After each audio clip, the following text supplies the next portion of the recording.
the top reasons people will buy from you, the top reasons people won't, and then the top reasons people will come back and the top reasons that they won't come back. Because when we look at that, that can really help us frame some really key messaging, because actually that piece around the top reasons people won't buy from you is so important.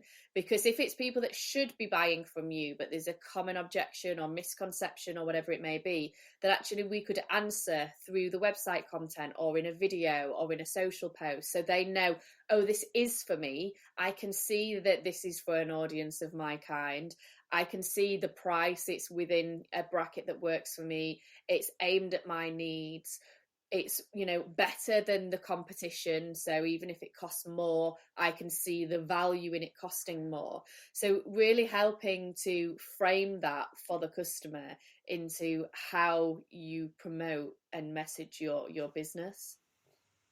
Just as you mentioned competition there, that is another element as part of the process that, anyone listening as a business should consider as part of, developing their effective strategy. Not to say you should copy what your competitors are doing, because what you do as a business will be different, but you need to look at who your closest competitors are. We like to look at do a competitor analysis as part of a strategy build for clients, and the reason for that is to give us an idea of who is has more market share in terms of search volumes, keyword rankings. We need to look at how well is their website optimized compared to it. What are they doing well? Are your competitors asleep at the wheel, or are they very, very active? Because it kind of gives an example of how competitive that market and how competitive you have to be to get your customers' attention, because your competitors will also be getting their attention at the same time. So that's where it comes and links back to, the content in terms of, making you stand out from the rest within that. But understanding your competitors and who your key competitors are. What I always find with certain clients is they'll give example of competitors that they're not even close to. So they may be turning over, between 1 million to 2 million, but the competitors looking at are turning over, 50 million plus. And it's like, well, should you really be seeing them as a competitor? They're a market leader. So, you should be looking at, all those other businesses that turn over the same amount or a bit more and less than you, because that doesn't mean that business is below you or not trying to achieve and get to where you are. But there's a lot you can learn from tools like, Facebook ads library can let you see what kind of messages and ads they're displaying. Even going on their LinkedIn profile, there's actually an option where it says ads, where you can go in and see what kind of ads they're doing. There's a lot you can do and look at to see how competitive or how active your customers are. Just going on the social pages, see how regular they're posting, what kind of tone of voice they're using. If you're trying to target specific keywords, put it into keyword planner within Google, and then look at your competitors to see how well and effective they are at ranking for that.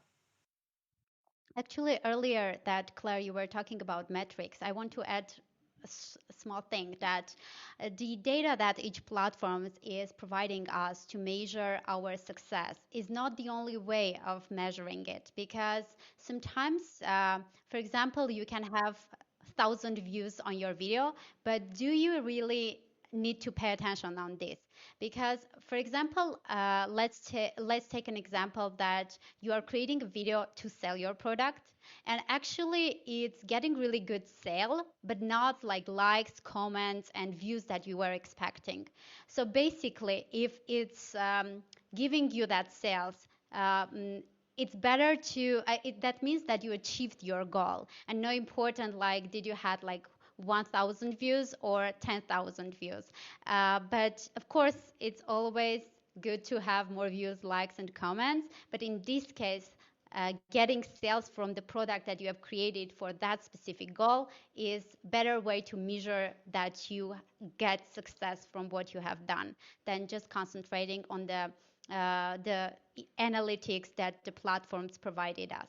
Absolutely. I mean, there's so much. I'm wondering if this is a topic that we should have a part 2 for, because there's so much here, and this is just scratching the surface in terms of audience, budget, like measurement, but we could probably also do a deep dive more into the models people could use, more into the specific channels, like how to know when to select PPC versus video versus social. So it might be good, because I know we've almost at the end of the session, it might be good to kind of get people's comments if they listen to this, and know what they'd like to know next, to frame a second part of how to create a digital marketing strategy. But hopefully, I mean, there's loads of useful bits here that we've discussed today in terms of for someone to get started if they didn't know where to start. Yeah, I think a lot of the insights we shared today has been obviously, really, really insightful. The only thing, and because I think there's a lot more we probably wanted to cover off, and I'm just conscious of time, is, we definitely should do a part 2, because it's like, once you develop that strategy, how do you follow up and adapt it? You don't just create one strategy and leave it alone. It's, coming back and the analysis around that, understanding, how the audience segments in terms of the profiling you did, how well is your tone of voice working, what kind of video content you've created, etc. How well is your budget working? How do you optimize that budget? How do you scale that up in terms of results? So it kind of takes it to the next stage of the strategy in terms of refining it and having that ever evolving strategy. But as I said at the start of the session, businesses right now should be focused on short-term strategy, because how the economic environment and the general environment around you is ever evolving. Consumers, behaviors have changed online significantly in the last 12 months.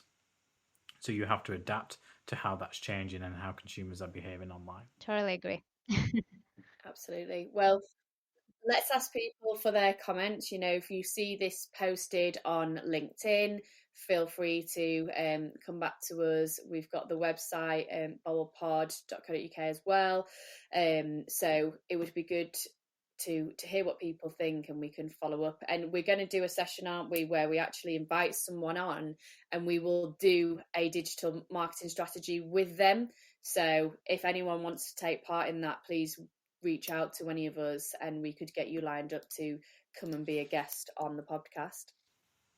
Yeah, I'm really looking forward to that, because obviously, as you said, we'll be taking, a startup business and actually getting their view for where they are and actually talking them through how to develop, and how to introduce digital marketing as part of their startup business. So really excited for that one next month.